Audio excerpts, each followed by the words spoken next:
Hey there, guys. Thank you for tuning in and joining us. Welcome to the studio. You know the deal. You're tuned right into the Hidden Entrepreneur Show. I am your host, Josh Carey. Question for you. Have you ever been stressed? Now, that's of course a rhetorical question because if you're anything like me, you find yourself living in an environment of day-to-day stress. What in the world is that about, right? You may have a stressful job, stressful life at home, stressful relationship. I've been there for decades, and we all know how out of control life can feel. Well, I'm here to tell you firsthand that it's not actually those external circumstances that are creating the stress. Get this, it's your reaction to them. And that truth is actually a wonderful thing because it allows you the power and the ability to change your stress level. Imagine that. Who doesn't want that, right? Our guest today knows a thing or two all about this, and she's here to help us through it. It's Dr. Kathy Gruver, and she's graced the stages on 4 continents, including TEDx. I probably can't even name 4 continents, including 3 cruise ships. How cool is that? And a handful of islands. My goodness, that's so awesome. She hosts the TV show based on her first book, The Alternative Medicine Cabinet, and has earned her PhD in natural health. Dr. Gruver is the 12-time, count them, 12-time award-winning author of 7 books, including Conquer Your Stress, Workplace Wellness, Conquer Your Stress at Work, and Journey of Healing. In 2015, she had the privilege of creating a stress reduction program for the U.S. military and worked to help stop the underground sex trade in her community. I am ready to hear about all of this. Are you? Well, please help me welcome right there. It's Dr. Kathy Gruver. How are you, Dr. Kathy?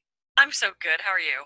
I'm excellent. You have, I don't even know where to begin with all this. I want an episode on every one of these topics, no joke. So we'll try to consolidate and do an extraordinary job together here. Let me begin with this. You on paper, you're a natural health speaker. Let's start there. What exactly is that? Yeah, so as we talked about before we got on the air, I have an acting background. And so being on stage was really natural for me. I realized I wanted to reach more people than just the one-on-one clients in my office. And I thought, hey, there's this thing called motivational speaking. Let's try that. So jumped on stage officially probably 7 years ago as a speaker and have just been building that as a business, as a practice. And it's been amazing. I've been all over the world, which is spectacular. So the opposite of natural health is what? Going to the traditional doctor and getting a ton of medication? Yeah, exactly. So in speaking about natural health, it's to me, it's anything your regular doctor is not going to recommend, whether it's massage and chiropractic, acupuncture, Ayurveda, herbs, even some people consider vitamins and minerals alternative.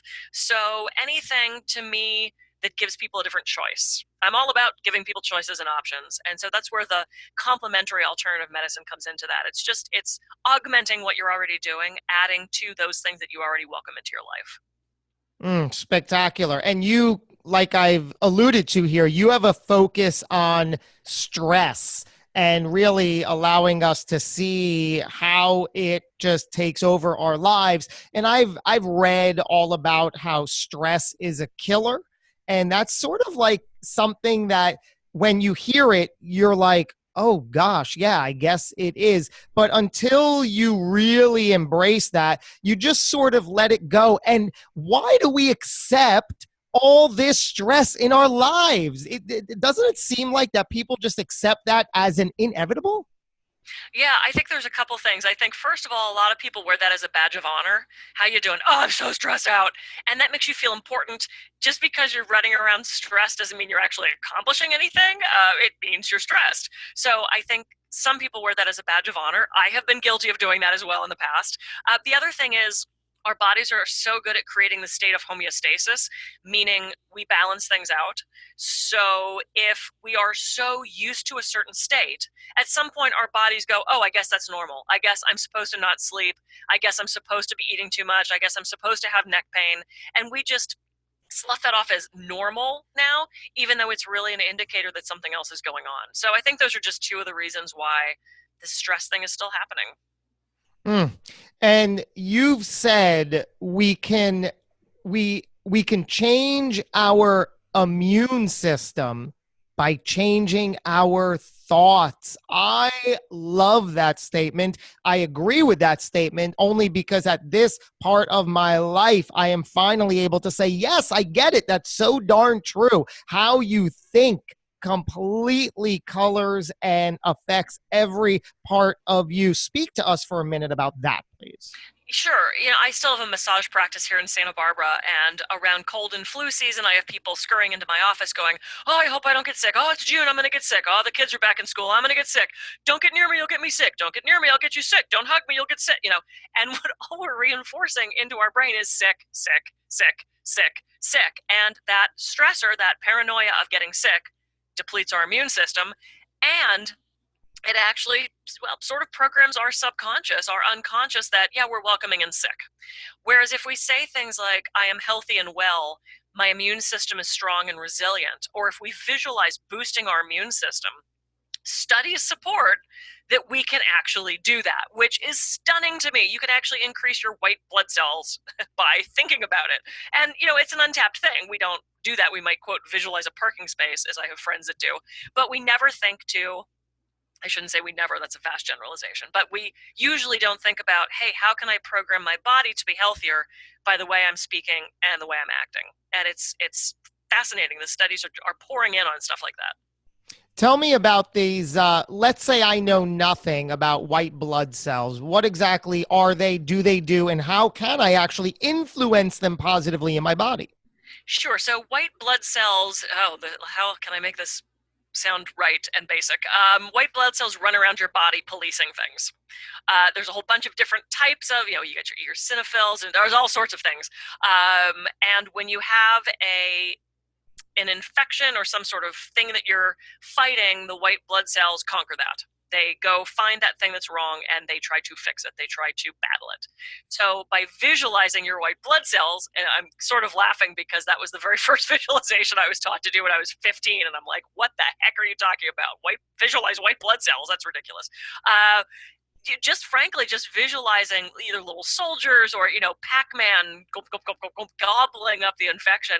I mean, it sounds sort of silly, but we work in symbols, we work in concepts and myths, and that's how our subconscious responds to things.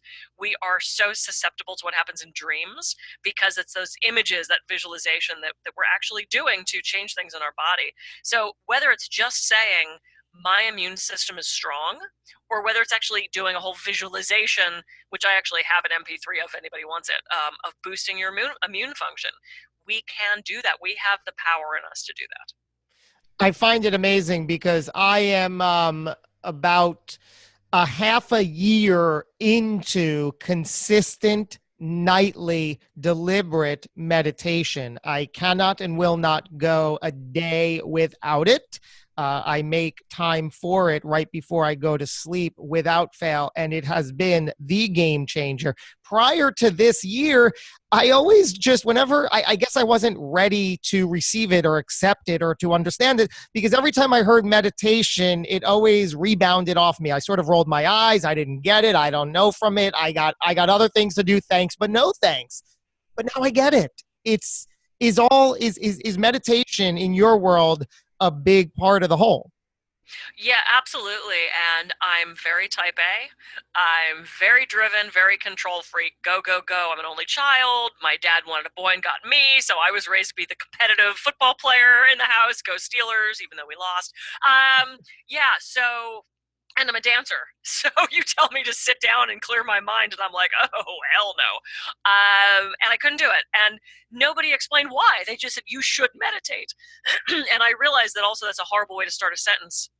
Because if you say to somebody, you should Well, pretty much anything, they've shut you out. You should breathe. No. Okay, sorry.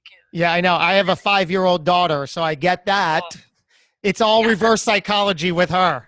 Oh, but just the you should. I mean, have you considered, have you thought of, would you like to, is a better way, just as a side note. So for years, people said you should meditate, but no one told me how or why or what that meant. And so I'd plop down on the pillow and like, I'm meditating. And touched your fingers and I didn't know which one. And you get sucked into the wrong realm if you touch the wrong finger and your eyes roll up in your head, which gave me a headache and you couldn't itch anything and you cramped and it didn't matter. I mean, it was a nightmare for me. So And true. it became my to-do list meditation as I would sit there and quiet myself for just a second and then go, oh, I forgot to call that guy back. And I would jump off the pillow and go, which, as a triple Capricorn, I'm like, this meditation thing's great. I'm getting so much done. And then I realized that's not what it's for. So yeah, I've taught meditation around the world and I've found ways to do it for us active, fidgety, I can't sit still for very long type A people, or if your mind wanders, which it's going to, that's what our minds do. That's part of their job. So I meditate every day, multiple times a day. Sometimes I sit on the pillow and do formal. Sometimes I just do what's called a mini meditation, or I'll do some visualization. But every day, even if it's for just a couple of minutes, I set time aside for that. And it's really been a life-changing thing for me. It really has been. Yeah, same here. And I like how I said in the intro, and I know that this is a motto of yours, is that you can't control your stress, but you can control your reaction to it. And I had such a hard time, like with the the meditation, I had such a hard time accepting that truth that like, no, you don't know. It's that person at work. It's not me. I'm stressed because of them. And then something clicks and you say, wait a minute, I'm not here to change them, right? It's about how I react to it, and stop making those excuses that, oh, but you don't know my life. I just need more money. I just need a different this. I just need that. Right. Oh, there's so many things I want to say. Okay, so you use the perfect example of the guy at work. He might be a jerk. Okay, I don't know. Maybe he is. But here's the situation. When you're in a situation that you don't like, you really only have three choices. You can change the situation, really hard to do. You can leave the situation, can't always do that. Or you can change yourself. Okay, so that's not always easy either, but it's the one that you have the most control over. So maybe when you start to respond differently, because it's those reactions that get us in trouble. We want first responders, not first reactors. No one's ever accused you of over responding. God, Bill, calm down. You're really over responding. We have knee-jerk reactions. We have, it's those reactions that cause us to yell at the guy on the freeway and flip him off. I'm close to LA, so. If I respond to that, if I take a breath and take that pause and say, wow, he's really in a hurry, and I just let him go with the grace of God, why would I put myself into that stress situation? Why am I going to, I've started asking myself, is this fight or flight worthy? I'm not in physical harm. I don't have to flee from a robber. I don't have to, jump into the shrubbery to avoid a bear. Is what I'm dealing with fight or flight worthy? And I'm glad we've had fight or flight. It's gotten us to survive till this point as humans. We don't really need it anymore when the boss says, I want to see you on Monday. And now are we going to think about that all weekend? That's not fight or flight worthy. We might want to hit him, but we can't. So the other thing I wanted to say to that is it's about staying present. It's about being in the here and now, because here there's no stress. The stress is someplace else. The guys at work, the traffic is, you can't change any of that. So stay present. And I do a lot of studying of Eckhart Tolle's work. I'm actually going to study personally with him. Next year, I'm doing his full 3 weekends and whole 6-month thing. And I'm thrilled to do that. But it's all about presence. It's about not associating with that thought and just being here. And it's hard. It's so hard. But that's what it's about. I just physically reacted when you said, I saw that. Yeah, exactly. When you said Eckhart Tolle. And the reason I physically reacted was a fewfold. One, because that was, I was anticipating that introduction of his name as soon as you stopped this segment you were just on. So when you mentioned it, I was like, she's reading my mind. She's inside my head. So more to the point is that the reason I was going to bring him up is because I've spent many weeks, if not months. Well, some months ago, I was introduced to his writing through a friend gave me his book, A New Earth. So I was like, okay, never heard of him before that. Read it and was just blown away. I was like, this is incredible.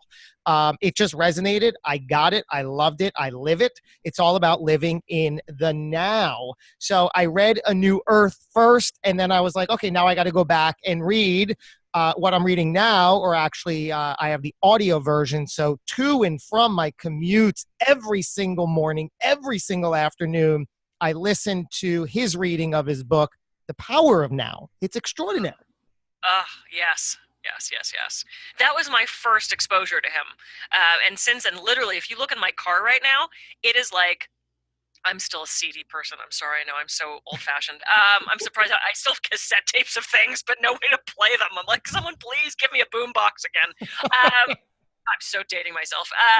But like you look in my car, all the little like side pockets in the doors are filled with Eckhart Tolle recordings. I get the CD sets and I play them because I go to LA all the time from Santa Barbara, and I'll just randomly throw one in. I'm actually listening to him read A New Earth right now, is I think the one I'm in the middle of. So yeah, but I'm so thrilled to study with him. And anytime I am feeling stressed and overwhelmed, and I have a crazy stressful life. I designed it that way. I kind of like it. But when things pop up that are unexpected, that are really out of my control, that throw me off my trajectory of where I've put myself, I either throw on YouTube and I watch him. I don't care what he's talking about. Like, he just seriously grounds me, which is crazy. But it's a reminder. It's just that reminder of presence and pausing. Yeah, for those who don't really understand what that is or what that means to live in the power of now, give us that 10,000-foot view of now is not the past and now is not the future. What is now? What is all this about? Well, it's just now. I mean, like, I don't know how else to explain it. So, okay, so to talk about Eckhart Tolle, for those of you who aren't familiar, he talks a lot about that thought identification and identifying with that thought form, and that's ego. So the ego keeps us arguing. The ego keeps us fantasizing into a negative future. The ego puts us back in the past where we're regretting something or wishing we would have done something differently. And with that past and that future, there is no future. And the recording I just listened of him, he had joked and said that I think it was a bar that he had visited in like Scotland had a thing on the door that said, "Free beer tomorrow." Well, there is no tomorrow. I mean, like, every time you show up, it's never tomorrow. It's now. And it was I just laughed. I love his sense of humor. It's very subtle, but it's true. It's like, well, great, free beer tomorrow. And then you show up tomorrow and it's today again. When's tomorrow? So in reminding yourself to stay present in this now and not projecting into these images, into these thought forms of these other things, it's so much easier. It just makes life so much better and so much calmer and so much less stressful. And that's a very esoteric explanation, but we don't have words for some of this stuff. The English language doesn't really cover it. So feel free to add into whatever I just said, because that was no, it's all exactly what I was expecting there. And for the listeners, if you're open to exploring this, understand one thing: the concept is extremely simple, but it's not easy. It takes daily, ongoing, consistent, quote unquote, work, effort, deliberate interest in it. So it's not just going to be a switch and then it's done. It does take consistent effort, if you will, but it's the kind of effort that I so enjoy because I came from decades of the opposite, which that is exhausting. That becomes so tiring to live in fear and anxiety and stress and worry and frustration and anger. It's just misery. So to be on this side of the equation, yeah, I'm willing to put in a little bit of effort to feel good. Yeah, absolutely. And it's so funny because one of the things he talks about all the time is this, okay, I'm going to do my yoga practice. I'm going to go do this thing. And he goes, what's funny is you don't write being on your list. Okay, I'm going to do being now. Are we done doing being because it's really hard? It's just about not doing actually, which is that sort of Buddhist questioning thing. What's the sound of one hand clapping? I mean, that kind of thing. It's so the antithesis of thinking. You can't think about being because as soon as you think about being, it becomes a thought form, and then you're not being, you're doing, and it's like it becomes that sort of circular, uh, you know, mind construct thing where you just have to fall into that and go, okay, I'm just going to be. I got to hear how you arrived at all this. Take us back to the very beginning. What was Kathy Gruver like as a young child? So picture me now, but three. I was just that. I was this exact person then, and I just came back from one of my class reunions, and it was actually fascinating because we have this perception of ourselves. We have this memory of who we thought we were and how people treated us, and nobody liked me and nobody did it. We actually don't know what anybody else is thinking of us. Frankly, it's none of our business, really. I mean, if you think about it. But I got this interesting input from people that I had basically grown up with about how I was sort of scary because I was so headstrong and I didn't care what people thought, and it didn't matter if I fit in. I just did what I wanted to do, and people were jealous of that. And I'm kind of going, wait, me? Are you talking? You don't mean the person over there? So people had this perception of me that I got completely wrong. But I did know that I was very headstrong and very I was an only child, so I was raised to be very much an adult when I was a kid. I loved reading. I was the first one in class to volunteer for things, which, is so endearing to the other children. And I wasn't quite sure what to do with kids my own age. They confused me a lot. It seemed silly and sort of frivolous, and I would have rather have been talking to the teachers than talking to the other students. And so I didn't feel like I had a lot of friends because I didn't relate to kids my own age. So I think I just shot out of the womb like a 40-something-year-old. What was the home life like? Was it a loving and caring environment, or was it a little chaotic? No, it was very loving and caring. My dad owned a little neighborhood paint store. My mom worked at home. She was the housewife. She cleaned a lot of cleaning, I think now, looking back, she maybe had a little touch of OCD. She kept things very clean, lots of vacuuming. But she was sort of a control freak. Unfortunately, she got sick when I was about 12 and ended up passing away when I was 18. So in that way, there was absolutely chaos in the house. But it became normal to me. It became normal for me to come home from school and not know if she was in pain, if she was crying, if she was asleep, if she was vomiting, if she was able to walk that day or not. So that became my new normal. Again, that's that homeostasis. Our body wants to find that place of normalcy and balance. So it takes the abnormal and makes it normal, or else we'd completely lose our minds. So it was definitely chaotic near the end, not knowing what was happening with her. But in general, it was very loving and pretty normal. What was she sick with at the time that you were 12? So she got cancer. It was weird. It was a rare childhood cancer. So at the time, only 200 adults were ever diagnosed with it, which was really tough to treat because they had no treatment. If you got it as a kid, it was pretty much terminal. My remembrance of it, and it's foggy because I was just a teenager, was that most kids didn't make it past like 2 or 3 if they had this cancer. And for some reason, she got it as an adult, and they just didn't know what to do with it. And it was, the 80s in Pittsburgh, where there weren't any options. You couldn't send her for acupuncture. They weren't talking about things like that. They looked at me like I was crazy when, as a 14-year-old, I'm like, hey, I read about this thing called acupuncture. Let's try that. They thought I was nuts. So they over-radiated her. They over-chemoed her. She did a lot of surgeries, and they basically killed her, which I hate to say that because it sounds so melodramatic, but I mean, really, that's sort of the truth. It was the treatment was worse than the disease. So you had 6 years with her, it sounds like, from the time of diagnosis. It sounds like you were close with her from the beginning and through the end. What was that time period like for the two of you? There was a lot of conflict, actually. My mother was very critical and very controlling, and my dad was the fun one. He was the sports guy. He was the one that would run around the street with us and throw the football around. So I naturally more gravitated towards him. I was absolutely, and still am, daddy's little girl. So it sounds horrible to say, but when my mom was sick, it was very inconvenient.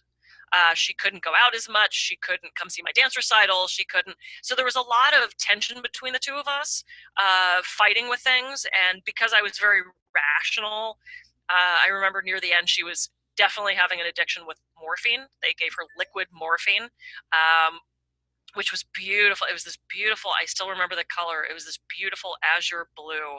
And I thought, wow, that's really probably not the best idea to make something that addictive, that beautiful color. But I remember she wanted it like every 2 hours instead of every 4. And me being this, ignorant kid, I'm like, no, it says every 4 and you're going to get addicted and da da da. Well, little did I know she already was, and she was terminal. So there was a lot of conflict near the end. I can't imagine the amount of pain she was in. My father was amazing. He was changing IVs and dealing with bed sores and dealing with her bowel issues. And, so he was an amazing example for me. And I think that's one of the reasons I got into this field. It wasn't so much that she was sick that propelled me into this life. It was that he was so good as a caregiver, a caretaker. So, but I mean, that combination of things, and then her not having choices absolutely led me into having this life, this career. Hmm. And aside from home family life, what was your schooling life like? Yeah, well, being that I was this way at whatever age that was, a lot of teasing, a lot of bullying.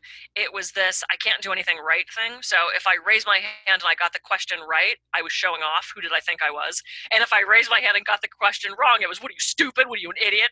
So I got a lot of pushback from kids in school. I didn't dress right. I didn't walk right. My nose was too big. My hair was bad. My hair's still bad. It's just what it is. So they were actually right on that one. So, it was tough because there was conflict everywhere. School was not particularly a good place because of the bullying and the problems with the other kids. And then home was a little scary because I didn't know what I was going to face coming home to her every day.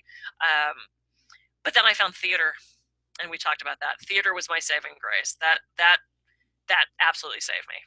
I was going to ask through all this, because my goodness, so you had the home life to deal with, and then the various forms of bullying in school. I was going to say, where did you find an outlet? And I have a similar outlet. I spent 15 years as an actor, filmmaker, as much of my adulthood, but of course younger, and I was drawn to theater. I think that's where I found the comfort as well. Yeah, it was an accepting environment. To me, it was that's where all the outcasts went. Everybody that wanted to put on a wig and be goofy, you could do that. It was a way to show those characters on stage. So if you were angry and you couldn't be angry in real life, do some improv, be an angry character. If you want to be, if you want to yell and kick and scream, you can. Hey, let's do a scene where we're throwing a tantrum because I would really like that.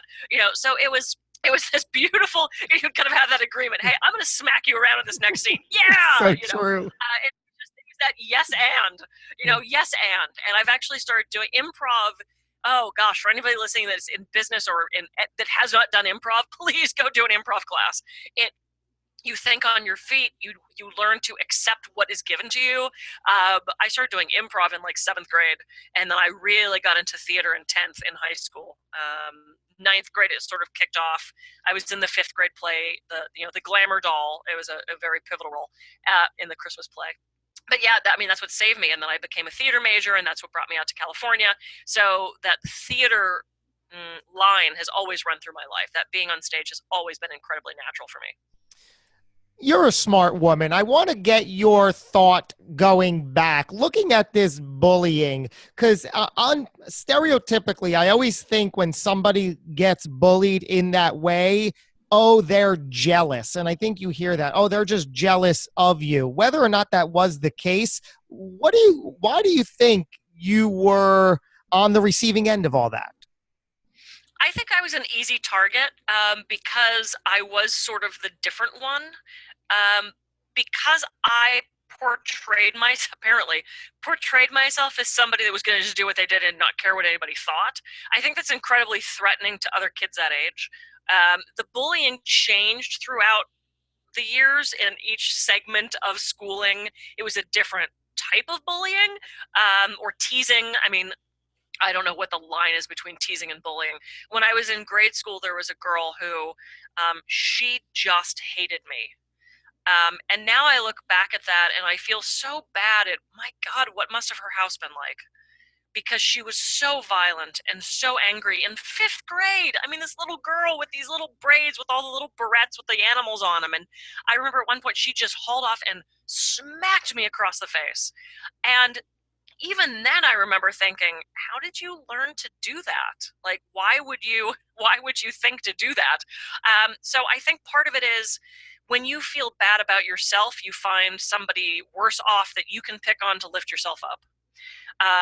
It feels bad to hate self, so you turn that on others. This is actually the book I'm working on right now, is this us versus them thing. And I think I think I was just an easy target. I wanted to read. I didn't want to engage in all this other stuff that the kids did. Did I look different? I don't think I look that different. Was my nose too big? Sure, it was, because it's the same size as it is now, except on a fifth grade face, which, just didn't quite work. Not my fault. I was born that way. So yeah, I mean, I just think I was an easy target. I don't think people understood me at all. And I think there was some jealousy because I apparently didn't seem to care what anybody thought, and they did. I don't know. I'd love to ask them. Yeah, it seems like you have such a thank you for going there and trying to evaluate why they did what they did. But it's true, like you said, the phrase I've heard that just I sat and pondered for hours after I saw this seemingly simple phrase: hurt people, hurt people. Yeah, I love it. exactly. It makes so much sense. Yeah. It really does. It took me a second to get the intonation of what you were saying, but yeah, no, I mean, it is. And in researching the book that I'm doing right now, and in talking to people who were previously in hate groups, who were in Nazi, skinhead gangs, listening to them talk about their self-hatred and their self-loathing and why they turned that to others, man, it was really interesting. And I think there is part of jealousy in that. The one girl who beat me up at the bus stop, who I'm actually really good friends with now, so I should probably say, dude, what was that about? I think it was a boy. I was funny in school. My dad has a very quick wit, and I inherited that from him. So if there's an opening, I take it. And she and I were friends. We were in this group of people that were friends, and I remember that day when the cute boy said something and I said something back and everybody laughed, and she just kind of looked at me like, that's it, we're done. And I think there was that, why are you flirting with the boy I liked? Even though I wasn't probably flirting, I just took the opening to say something funny because I was the improv kid. I don't know. I can't explain anything that happened, 10 minutes ago, let alone 30 years ago. So. Oh God, I love you. Let me ask you this. Do you, no, there's just so much that I could relate to. It's like, yeah, I get that all. Do you believe everything happens for a reason? Yes. Yep, I do. And I think, I know I'm a completely different person. I'm a better person because of what I went through with my mom and because I went through the bullying. Because with the bullying and the teasing, they were challenging my identity. And so I had to be very specific about who I was, about who I wanted to be. And I think that propelled me forward. Now, on the negative side of that, do I work my ass off because I have to prove something? I'm exploring that in therapy. But, it's, do I do this because I love it, because I'm driven to do it because I want to help people? Or is there a little glimmer of, I have to prove I'm better than everybody said I was? I don't know. I explored that. I love self-exploration, so I ask myself that all the time. Are you spiritual or religious in any ways? I am very spiritual. I am not at all religious. I was raised Catholic, did not like it. It didn't make any sense to me. Me being that rational, reasonable, logical person, the whole, go into the little box with a priest and talk to the guy in the sky. I'm like, what now? Doesn't make sense. If it works for people, I would never tell you not to. Just don't make me do it. I think both. I think spirituality, the spirituality of religion, we'll even say that, leads people to something good, or it should. That's the point of it. To give people comfort in times when there's struggle, to give them something to hang their hat on, to rely on, to make them better people.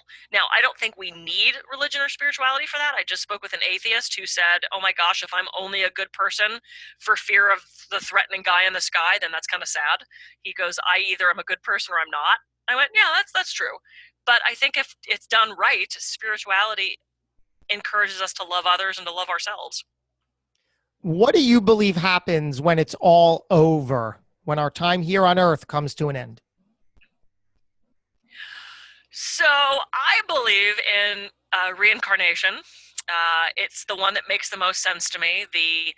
And I've thought about this a lot. The one and done, where this is our only shot at it. We're born, we're part of the universe, and we die, and that's it. No consciousness left, no soul left.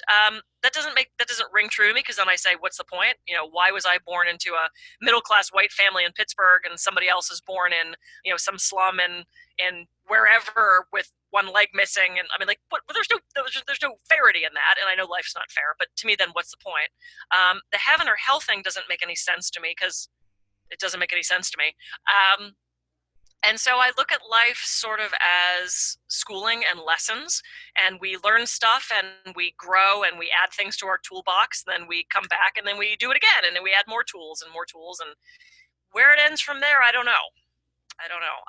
I'll let you know when I get there. Please do. You have an extensive resume, incredible credits. I mean, we barely even scratched the surface here. Like I said, we could have a podcast episode on all of these different topics, breaking them down one by one. What in the world is next for you? Yeah, so I'm working on my next book. It's my 8th, and it's on us versus them and the division that we're seeing in the world right now, the dehumanization. It's not timely at all, because I just think it was a story that needed to be told. So I've been doing just phenomenal interviews with people from all over the world. So I'm working on that.